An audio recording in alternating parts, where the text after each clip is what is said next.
Hello my beautiful viewers. तो कैसे हो आप सब लोग। आई होप कि आप सब लोग ठीक होंगे एंड बढ़िया होंगे।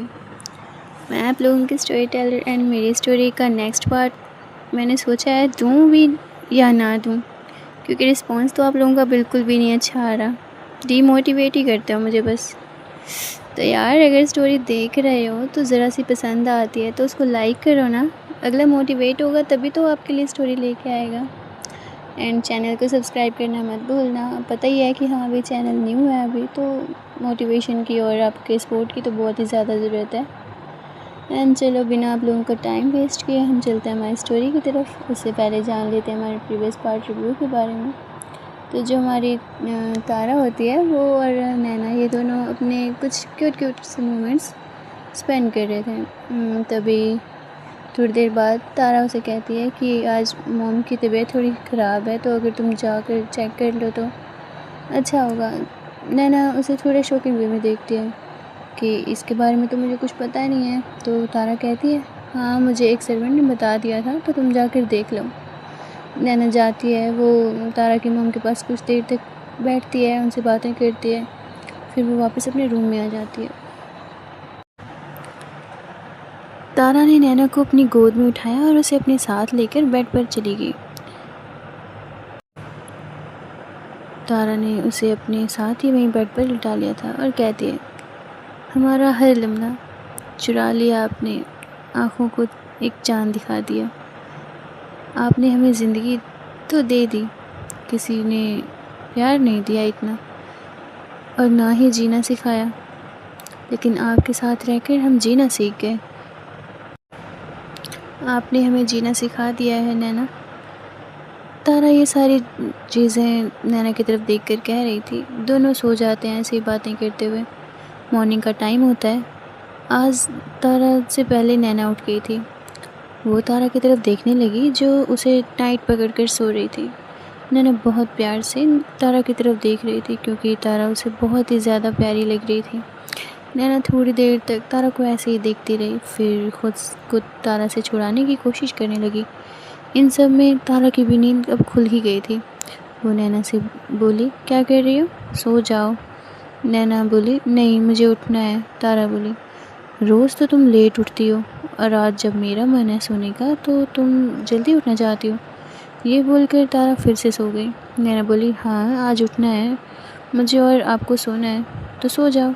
तारा बोली तुम उठ जाओगी तो मुझे नींद नहीं आएगी, इसलिए सो जाओ चुपचाप। ये बोलकर उसने नैना को और भी ज़्यादा टाइट पकड़ लिया।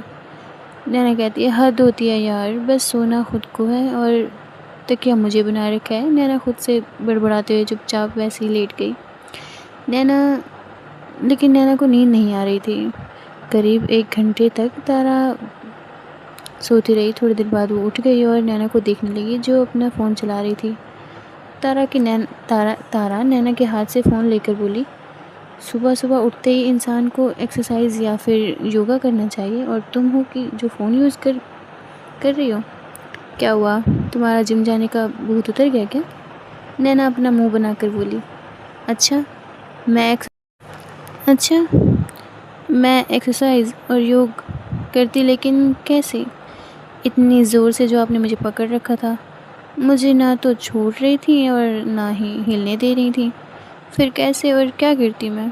तारा नैना के गाल पर हाथ रखते हुए बोली अच्छा बाबा मेरी गलती हो गई, सॉरी। नैना तारा को बोली गुड, वैसे अब आपको प्रॉमिस याद है ना। तारा ने कंफ्यूज होकर पूछा कौन सा प्रॉमिस। नैना बोली अरे वही मेरी विश पूरी करनी थी ना, जो मैंने आपको विश लिस्ट दी थी।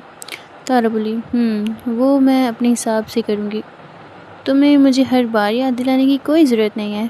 तारा उसके बाद नैना को अपनी गोद में उठा लेती है। ये देखकर नैना बोली अरे ये आप क्या कह रही हैं। तारा बोली आज मेरा मन है तुम्हारे साथ नहाने का। नैना बोली क्यों, आज आपको जिम नहीं जाना।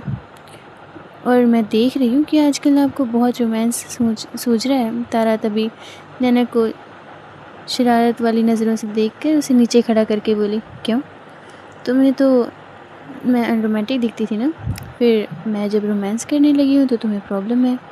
तारा ने बोलते हुए शावर ऑन किया जिसका पानी दोनों पर गिरने लगा। नैना तारा की आंखों में देखकर शर्मा गई और अपनी आंखें नीचे कर ली, जिसे देखकर तारा बोली, क्या बात है, तुम्हें शर्माना भी आता है? इस पर नैना कुछ नहीं बोली और तारा नैना के फेस को ऊपर करके उसे किस करने लगी। नैना भी अब इस किस का रिस्पॉन्स करने लगी थी।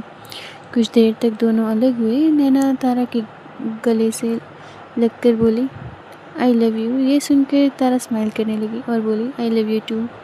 फिर थोड़ी देर के बाद नैना तारा से अलग होकर बोली, अब आप बाहर जाओ, मुझे चेंज करना है। तारा स्माइल करते हुए बोली, हाँ तो कर लो, इसमें मुझे बाहर जाने की क्या ज़रूरत है। नैना रोने वाली शक्ल बनाकर बोली, आप जाओ ना। तारा बोली, अच्छा ठीक है, मैं जा रही हूँ, लेकिन कब तक ऐसे बचोगी? नैना ज़ोर से बोली, तारा अच्छा तारा कहती है, अच्छा ठीक है, मैं जा रही हूँ। ये बोलकर तारा बाथरूम से बाहर निकल आई। एक बड़े से घर में एक आदमी सोफे पर बैठा हुआ था। उसके हाथ में किसी की फ़ोटो थी। वो बोला, आखिर कब तक मुझसे छिपती फिरोगी? कभी न कभी तो तुम मेरी पकड़ में आ ही जाओगी। तो उस दिन तुम्हें पता चलेगा कि मैं कौन हूँ। तुम्हें क्या लगा था कि इतनी आसानी से मुझसे पीछा छुड़वा लोगी और अपनी ज़िंदगी बड़े आराम से गुजार लोगी? तो ऐसा नहीं होने वाला। आ रहा हूँ मैं तुम्हारी बर्बादी बनके, बहुत जल्द ढूंढ निकालूंगा। तो गाइस, कौन है ये और कौन है ये बातें कर रहा बंदा? चलो, ये सारी चीज़ें तुम जानेंगे हमारे स्टोरी में, नेक्स्ट एपिसोड्स में। तब तक के लिए स्टोरी में बने रहो। एंड क्या क्या होगा, बहुत से ट्विस्ट एंड टर्न्स हैं हमारी स्टोरी में। तो आई होप कि आप लोगों को स्टोरी पसंद है। तो स्टोरी स्टार्ट करते हैं। जिया और नैना ऑफिस के लिए कार से जा रहे थे, क्योंकि तारा ने उन्हें बाइक से जाने के लिए मना किया था। तभी अचानक से उनकी कार के सामने एक आदमी आ गया और कार स्पीड से झटका खाते हुए रुक गई। नैना और जिया ने भी कार के अंदर बड़ी मुश्किल से खुद को संभाला। फिर जिया ड्राइवर को देखते हुए बोली, क्या हुआ है? ड्राइवर बोला, मैम, कार के सामने कहीं से अचानक से एक आदमी आ गया। नैना बोली, हाँ तो जाकर देखो उसे क्या हुआ, कहीं उसे कुछ हो तो नहीं क्या? ये सुनकर वो ड्राइवर कार से निकला और उस आदमी को देखने लगा। जिया और नैना भी कार से बाहर आई। उस आदमी को उठाते हुए जिया बोली, अंकल, आपको ज़्यादा लगी तो नहीं? वो आदमी कुछ बोलता कि उससे पहले ही वो बेहोश हो गया। इस पर नैना बोली, जल्दी जल्दी चलो, इसे हॉस्पिटल लेके जाना है, उन्हें कुछ हो ना जाए। जिया बोली, हाँ तू सही कह रही है, चल फिर ड्राइवर की हेल्प से वो दोनों से उठाते हैं और कार में बिठाकर हॉस्पिटल के लिए निकल जाते हैं। तारा अपने ऑफिस में बैठकर काम कर रही थी कि तभी उसके पास नैना के ड्राइवर का कॉल आया। तारा ने कॉल रिसीव किया तो ड्राइवर ने तारा को सारी बात बता दी। ये सुनने के बाद तारा ने फ़ोन रखा और अपने असिस्टेंट को अपने कैबिन में बुला लिया। जब तारा का असिस्टेंट कैबिन में आया तो तारा ने उसे हॉस्पिटल जाकर सारे मामले को देखने के लिए कहा। नैना और जिया अब भी हॉस्पिटल के वार्ड में ही बाहर खड़ी थीं। तभी वहाँ पर तारा का असिस्टेंट भी आ गया। उसने नैना की ओर देखते हुए पूछा, मैम, कितनी चोट आई है? नैना जवाब देते हुए बोली, चोट ज़्यादा नहीं थी, पर वो बेहोश हो गई और सिर पर भी थोड़ी चोट लगी थी। अब डॉक्टर ही बताएंगे कि क्या हुआ है। ये सुनकर तारा का असिस्टेंट बोला, आप परेशान मत हो, सब ठीक है, अब मैं आ गया हूँ ना, मैं सब देख लूँगा। आप चाहो तो जिया मैम के साथ ऑफिस जा सकती हैं। जिया बोली, उन्हें होश आने दो, फिर हम चले जाएंगे। तारा का असिस्टेंट बोला, ओके मैम। फिर थोड़ी देर तक डॉक्टर बाहर आए और बोले, उनके सिर पर चोट आई है। देखने में तो वो चोट काफ़ी छोटी सी है, पर उनके सिर की एक नस दब गई है, जिससे कुछ समय के लिए उनकी याददाश्त भी चली गई है। अब उन्हें कुछ भी याद नहीं है, ये भी नहीं कि वो कौन है और कहाँ रहते हैं। ये सुनकर नैना हैरान होकर बोली, व्हाट? अब हम उनके परिवार वालों को कहाँ ढूंढेंगे? तारा का असिस्टेंट बोला, इट्स ओके मैम, मैं पता कर लूँगा कि वो कौन है। इतना बोलकर तारा का असिस्टेंट वहाँ से अलग जाकर किसी को कॉल करता है और कुछ इंस्ट्रक्शंस देता है। इधर जिया नैना से बोली, जब तक पता नहीं चलेगा कि ये कौन है, ये कहाँ रहेंगे तब तक। नैना बोली, एक काम करते हैं, हम इन्हें घर ले चलते हैं, जब इनकी फैमिली का पता चल जाएगा तो हम इन्हें इन्फॉर्म कर देंगे। जिया कहती है, हाँ तो तुम ठीक कह रहे हो, और वैसे भी ये सब हमारी कार से हुआ है, हमें इतना तो करना ही चाहिए। तभी नैना का फ़ोन रिंग हुआ और उसने देखा तो वो अहाना की कॉल थी। नैना जिया से दूर जाकर कॉल रिसीव करती है और बोली, हेलो, हाँ अहाना, तो आहना कहती है, कहाँ हो तुम दोनों? भूल गई तुम आज हमें क्या प्लान करना था, एग्जीक्यूट करना था, पर तुम्हारा तो कुछ पता ही नहीं है। यहाँ पर मैंने सारी तैयारी कर ली है और ऑफिस के सामने वाली बिल्डिंग पर ही खड़ी हूँ मैं। लोगों को पैसे देकर भीड़ भी जमा कर ली। नैना अपने दांत पीसते हुए बोली, व्हाट, तुम ये सब ड्रामा ऑफिस के सामने करने वाली हो? अगर तारा को पता चला तो तुम जानती हो वो तुम्हें ज़िंदा जला देंगी। जो आहना होती है वो कहती है, तो मैं कहाँ जाऊँ? नैना बोली, ऑफिस से दूर जाओ, मैं जिया को कैसे भी वहाँ ले आऊँगी। और इतना बोलकर उसने फ़ोन रख दिया। नैना वापस से जिया के पास आई और डॉक्टर से कुछ बात कर रही थी। तभी जिया नैना को देखकर बोली, डॉक्टर कह रहे हैं कि वो उन्हें कल डिस्चार्ज कर देंगे। नैना बोली, ये ठीक है। अब तक तो तारा के असिस्टेंट ने भी इनके घर वालों का पता लगवा ही लिया होगा।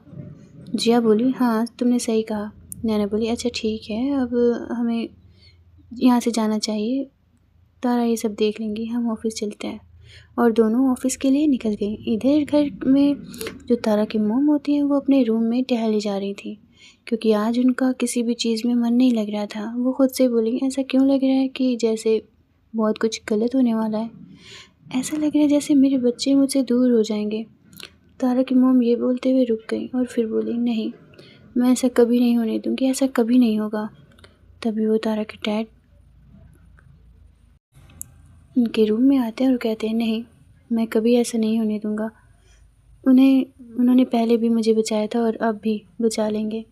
मेरे बच्चे मुझसे कभी दूर नहीं जाएंगे। अब कुछ भी गलत नहीं होगा, जितना होना था हो चुका, अब कुछ नहीं होगा।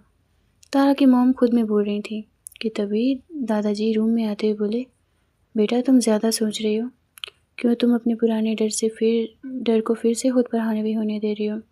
ये मत भूलो कि तुम अब सिंह फैमिली से हो और आज के टाइम में कोई भी सिंह परिवार से नहीं टकरा सकता। इसलिए तुम परेशान मत हो और अपनी सारी टेंशन छोड़ दो। तुम ये मत भूलो कि अब हम लोग ऐसा कुछ नहीं होने देंगे और इतना परेशान मत हो, तारा भी तो है ना तुम्हारे साथ। तो जो तारा की मॉम होती है वो कहती हैं, डैड मैं भूल ही तो गई थी, लेकिन वो फिर से आ गया। मुझे तो लगा था कि वो मर चुका है, लेकिन वो ज़िंदा है। और अगर एक बार फिर से मेरे सामने आ गया तो मेरी ज़िंदगी उस एक गलती ने ना जाने कितनी खुशियों को सांप बनकर डस लिया है और कितनी ही ज़िंदगियों में जहर घोल दिया है। दादाजी अब तारा की मॉम को समझाते हुए बोले, नहीं नहीं बेटा, जो हुआ उसमें तुम्हारी कोई गलती नहीं है। तुमने तो अपने आने वाले कल के लिए सारे सपने सजाए थे, पर तुम्हें क्या पता था कि तेरे दामन में फूल की जगह कांटे हैं। जो तारा की मॉम होती है वो कहती हैं, जी डैड आप सही कह रहे हैं, लेकिन उन कांटों से दूसरों को भी तो हर्ट होता है ना।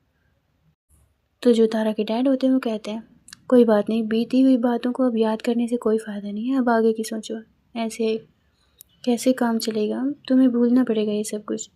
तो अब तुम्हारी 2 बेटियां भी हैं और एक बदमाश बेटा भी है, अभी उसकी भी तो शादी करनी है और तुम्हारे ऊपर तो बहुत सी जिम्मेदारियां हैं। चलो अब अपने आंसू साफ करो और अच्छे बच्चों की तरह। और अगर तुम्हें ऐसे रोते किसी एक बच्चे ने देख लिया ना तो फिर से तुम्हें 100 झूठ बोलने पड़ेंगे। इधर जिया और नैना ऑफिस पहुंच गए थे। तभी नैना बोली, जिया मुझे ना बहुत भूख लग रही है, चलो जल्दी से हम खाना खा के आते हैं। और फिर इतना सब कुछ हो गया है, चल ना यार पहले कुछ खा कर आते हैं, फिर ऑफिस चलेंगे। जिया बोली, तू कैंटीन में खा लेना। नैना बोली, नहीं मुझे कैंटीन का खाना अच्छा नहीं लगता, चल ना यार थोड़ी देर की तो बात है, और वैसे भी हम तो इतना लेट हो ही गए हैं। जिया बोली, अच्छा ठीक है चल। फिर दोनों वहाँ से पास के एक रेस्टोरेंट की तरफ चले गए। थोड़ी देर बाद इधर तारा अपने कैबिन में सोफे पर अपना पैर दूसरे पैर पर चढ़ाकर किसी क्वीन की तरह बैठी हुई थी। उसके सामने नैना और आहाना अपना सिर नीचे करके खड़े थे और जिया साइड में खड़ी थी। उस टाइम उन दोनों पर बहुत हंसी आ रही थी, क्योंकि उन्होंने जो सोचा था उसका उल्टा हो गया था। तारा अपना सीरियस टोन लेकर बोली, अब चुपचाप क्यों खड़े हो? क्या सोचा था? मेरे ऑफिस के पास इतना ड्रामा करोगे और मुझे पता नहीं चलेगा? बोलोगे अब कुछ? तारा की आवाज़ सुनकर नैना जैसे तैसे ऊपर देखते हुए बोली, बीच तारा को बीच में टोकते हुए बोली तारा तारा फिर से बीच में टोकते हुए बोली, मैम हूँ यहाँ की और तुम मेरी एक एम्प्लॉय हो, तो तुम मुझे मैम बोलोगी, तुम्हारी बॉस हूँ मैं। नैना तेज़ आवाज़ में बोली, मैम जो कुछ भी हुआ उसमें मेरी कोई गलती नहीं थी। हम तो बस कुछ एंटरटेनिंग करना चाहते थे, इसलिए ऐसा किया। ये बोलते हुए नैना की आवाज़ बीच में ही लड़खड़ा गई और धीमी होती जा रही थी। नैना की बात सुनते ही आहना बोली, उसकी हाँ में हाँ मिलाते हुए आहना बोली, यस जी मैम, हमारी मतलब नैना की कोई गलती नहीं है, वो सही कह रही है और कोई इंटेंशन नहीं था हमारा। तारा बोली, कुछ एंटरटेनिंग करने के लिए तुम दोनों को सुसाइड करने का आइडिया मिला? आहना ने कहा, वो बात ये है मैम कि, पर वो ये बोलते ही रुक गई। तारा आहना की बात को पूरी करते हुए बोली कि तुम जिया को पसंद करती हो और उसके बार बार मना करने के बाद भी तुमने ये सोचा कि कुछ फिल्मी ट्राई करते हैं। एम आई राइट? तारा के मुंह से ये सब सुनकर नैना और आहना दोनों शॉक्ड हो गए, साथ ही साथ जिया भी शॉक्ड हो गई। तारा को सब पता कैसे चला? उनको शॉक्ड देखकर तारा बोली, अपने अपने घर के लिए हर एक इंसान की जानकारी रहती है मेरे पास। फिर तारा आगे पूछते हुए बोली, अब ये बताओ ये बेकार आइडिया था किसका? आहना झट से बोली, नैना का। नैना गुस्से से आहना को देखते हुए बोली, what do you mean by कि यही आइडिया मेरा था? मैंने तो सिर्फ ऊपर चढ़ के कूदने की धमकी देने का आइडिया दिया था। आग लगाने का आइडिया तो तुम्हारा था ना? आहना बोली, हाँ, तो अगर तुम मुझे सुसाइड करने का आइडिया नहीं देती तो आग का आइडिया भी मुझे नहीं आता। ये सुनकर नैना चिल्लाते हुए गुस्से से बोली, अच्छा, एक तो तरस खाकर मैंने तुम्हें आइडिया दिया है ये सोच के कि बेचारी का भला हो जाए, नहीं तो पूरी ज़िंदगी अकेली घूमती फिरोगी। लेकिन ये देखो, तुम्हारे तो तेवर ही अलग है, मुझे तुम्हारी हेल्प ही नहीं करनी चाहिए थी। आहना फिर चिल्लाकर बोली, क्या हेल्प की तुमने मेरी? काम बनाने की जगह और ही बिगड़ गया है। दोनों फिर से सब कुछ भूल कर लड़ने लगे और उन्हें इस बात का बिल्कुल भी होश नहीं था कि वो दोनों इस टाइम तारा के सामने उसी के कैबिन में खड़े होकर लड़ रहे थे। नैना फिर से बोली, अच्छा, मेरी वजह से काम बिगड़ा है? किसने कहा था लोकेशन ऑफिस के सामने रखने के लिए? बस तुम्हारा तो बस चलता तो ऑफिस के सामने ये सब करने लग जाती तुम। वो तो मैं ही थी जो तुम्हें थोड़ा दूर लेके जाने के लिए कहती थी। ये सब देखकर तारा चिल्लाते हुए बोली, बस। तारा गुस्से से आगे बोली, तुम दोनों ये भूल गए हो तुम दोनों अभी ऑफिस में हो, और वो भी मेरे कैबिन में, जिसे तुम दोनों ये चिड़ियाघर बना रहे हो। अब मुझे नहीं जाना कि गलती किसकी थी और किसकी नहीं, क्योंकि सज़ा तो हम तुम दोनों को ही मिलेगी। नैना शॉक्ड होकर बोली, क्या सज़ा? तारा बोली, हाँ, आपने सही सुना है। नैना मासूम सा चेहरा बनाकर बोली, पर तारा तभी बीच में टोकते हुए बोली।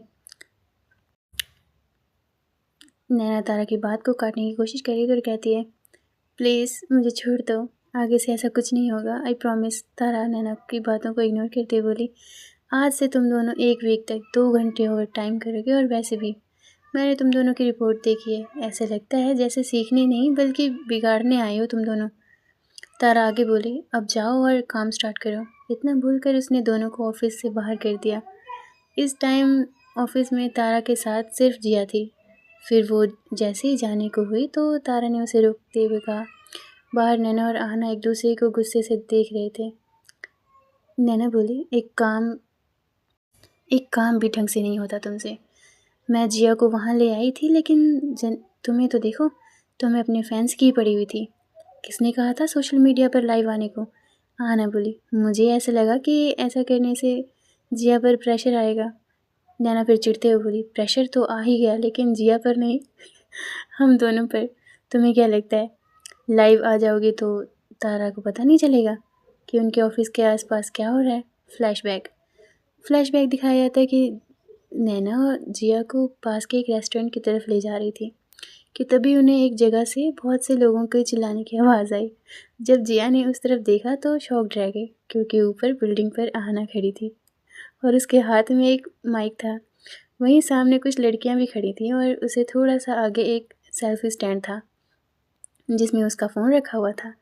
उसके सामने फ़ोन में सोशल मीडिया लाइव चल रहा था। फिर आहना को जैसे ही नैना की तरफ से सिग्नल मिला, उसने अपनी एक्टिंग स्टार्ट कर दी। आहना माइक से जिया को देखते हुए बोली, जिया, मुझे पता है कि तुम आ गई हो, मैं बस आज आखिरी बार तुमसे पूछना चाहती हूँ कि तुम मुझे एक्सेप्ट करोगी कि नहीं। अगर तुम्हारा जवाब हाँ हुआ तो मेरे 10 गिनने तक तुम ऊपर आ जाना, और अगर ना हुआ तो मैं खुद नीचे आ जाऊँगी। ये सुनने के बाद वहाँ खड़े सब लोग जिया को ऊपर जाने के लिए बोलने लगे। जिया को कुछ समझ में नहीं आ रहा था। तभी नैना उसे जवाब देने को कह रही थी। इतने में अहाना ने अपनी काउंटिंग स्टार्ट कर दी। ये सब देखकर जिया डर गई और थोड़ी देर रुकने के बाद वहाँ ऊपर की तरफ भागने लगी। जिया जैसे ही ऊपर आई तो उसने देखा कि अहाना ने आग लगाई थी। वो वहाँ से दूर खड़ी थी। जिया को समझ में आ गया कि ये सब ड्रामा था। जिया कुछ करती इससे पहले ही तारा के गार्ड आकर भीड़ को खाली करवाने लगे और उन तीनों को तारा के पास ले आए। यहाँ होता है हमारा फ्लैशबैक एंड। नैना और अहाना उदास होकर कैंटीन में बैठे थे कि तभी उनके पास जिया आई और बैठते हुए बोली, तो मज़ा आया ना आज डांट खा कर। उसके बाद पर दोनों ने कुछ नहीं कहा। फिर जिया थोड़ा रुक कर बोली अहाना से, अब ये बचकानी हरकतें छोड़ो और मुझे डेट पर लेकर चलो। ये सुनते ही अहाना और नैना दोनों ही जिया की तरफ देखने लगे। अहाना को तो लग रहा था कि वो कोई सपना देख रही है। वो बोली, डेट? इसका मतलब तुम मुझे एक्सेप्ट कर रही हो? जिया बोली अहाना की तरफ देखकर। मैंने अभी सिर्फ डेट पर ले जाने को कहा है, एक्सेप्ट करने की तो बात ही नहीं की। पहले मैं तुम्हें अच्छे से जानना चाहती हूँ। अगर तुम सच में मुझसे प्यार करती हो या तुम मुझे पसंद आई तो भी मेरी तरफ से हाँ होगी। अहाना खुशी से बोली, ठीक है, मुझे कोई परेशानी नहीं है, तुम जैसा ठीक समझो। नैना अहाना से बोली, ठीक है, फिर इसी खुशी में जाओ, हम दोनों के लिए कुछ लेकर आओ। अहाना खुशी से जिया को देखते हुए बोली, तुम भी क्या याद रखोगी? नैना, आज मैं तुम्हारे लिए कुछ भी लेकर आती हूँ। और इतना कहकर अहाना वहाँ से चली गई। उसके जाते ही नैना जिया की तरफ देखकर बोली, अचानक से ये तुम्हारा हर चेंज कैसे हो गया? कौन है वो इंसान जिसकी वजह से ऐसा हुआ है? नैना की जिया आराम से बोली, दी ने मुझे समझाया तो मैंने सोचा क्यों ना एक बार मौका देकर देखूं। ये सुनकर नैना नाटक करते हुए बोली, मतलब मैं इतने दिनों से तुम्हें समझा रही थी तो उसका कोई मतलब नहीं था, और तुम्हारी दी ने एक बार क्या कहा तुम तुरंत मान गए? वाह रे दोस्ती। जिया नैना को घूरते हुए बोली, ठीक है, अब तुम ज़्यादा नौटंकी मत करो। जो तुम दोनों ने आज किया, मैं चाहती तो उसके लिए तुम दोनों से गुस्सा हो सकती थी, लेकिन मैं नहीं हुई। तुम्हें तो इस बात की खुशी मनानी चाहिए। नैना फिर नकली हंसी हंसते हुए बोली, ठीक है यार, ख़त्म करते हैं ना इन बातों को। तभी आना कुछ स्नैक्स लेकर आ गई और तीनों बैठकर खाने लगे। शाम का टाइम होता है। तारा अपनी कैबिन में बैठी थी और तारा का असिस्टेंट उसके सामने खड़े होकर उसे कुछ आदमी के बारे में बता रहा था जिसका एक्सीडेंट नैना और जिया की कार से हुआ था। तारा का असिस्टेंट बोला, मैम, सुबह मैंने उस आदमी का चेहरा नहीं देखा था, और जब बाद में देखा तो देखते ही उसे पहचान गया। वो कोई और नहीं बल्कि गौतम रंधावा था। अपने असिस्टेंट के मुंह से ये नाम सुनकर तारा कुछ सोचने लगी, फिर बोली, उसकी फैमिली तो नहीं है? तारा का असिस्टेंट बोला, मैम, उसके बारे में अभी इन्फॉर्मेशन नहीं मिली। ये पहले की इन्फॉर्मेशन थी, अभी भी वैसी ही है। फिर थोड़ा रुक कर बोला, जिया मैम और नैना मैम जब उनकी फैमिली का पता ना चल पाए तब तक उन्हें अपने घर लेकर जाना चाहते हैं, पर अब तो उनकी फैमिली है ही नहीं। मुझे पूरा यकीन है कि मैम उन्हें अपने साथ लेकर घर ही जाएंगी या अब तक ले जा चुकी होंगी। तारा ये सुनकर कुछ नहीं बोली। फिर थोड़ा सोचने के बाद उसने नैना को कॉल किया। नैना ने कॉल रिसीव किया तो वो अपनी प्यारी सी आवाज़ में बोली, हेलो। तारा सीरियस होकर बोली, कहाँ हो तुम? तुम्हें आज ओवर टाइम करना था। नैना ने कहा, वो अभी मैं घर आ रही हूँ, पर कल से पक्का ओवर टाइम कर लूँगी। नैना एक बार फिर कहती है, आज सुबह हमारी कार से किसी का एक्सीडेंट हो गया था और उनकी याददाश्त चली गई। उनकी कोई फैमिली भी नहीं है, इसलिए जब तक वो पूरी तरह ठीक नहीं हो जाते तब तक हम उन्हें घर लेकर जाएंगे। मैं और जिया घर ही लेकर जा रहे हैं उन्हें। तारा गुस्से में नैना से बोली, पर तुम्हें घर क्यों लेकर जाना है उन्हें? मुझसे एक बार पूछा तुमने? ये पहली बार था जब तारा ने नैना पर इतने गुस्से से चिल्लाया था। नैना तारा के गुस्से को देखकर हकलाते हुए बोली, वो उनकी हालत ठीक नहीं थी। तो तभी तारा उसकी बात को बीच में काटते हुए बोली, हालत ठीक नहीं थी तो हॉस्पिटल में रहने देती, घर क्यों लेकर गई? ये सुनकर नैना बहुत ज़्यादा डर गई। वो कुछ कहती उससे पहले ही तारा ने कॉल कट कर दी और अपना कोट लेकर बाहर जाने लगी। इधर घर पर नैना को डरा देखकर जिया ने उससे पूछा, तो नैना ने उसे सारी बात बता दी। ये सुनने के बाद जिया को भी डर लगने लगा। तभी वहाँ पर तारा की मॉम आई और उन दोनों को ऐसे देखकर बोली, क्या हुआ, तुम दोनों यहाँ पर ऐसे क्यों खड़े हो? और मैंने सुना है कि तुम अपने साथ किसी को घर लेकर आई हो, वो कौन है? तारा की मॉम बात पूछ रही थी जिया से। जिया ने उन्हें आज जो भी हुआ सब बता दिया। सब सुनकर जो तारा की मॉम होती है वो रूम में गई और जैसे ही उन्होंने सामने वाले आदमी को देखा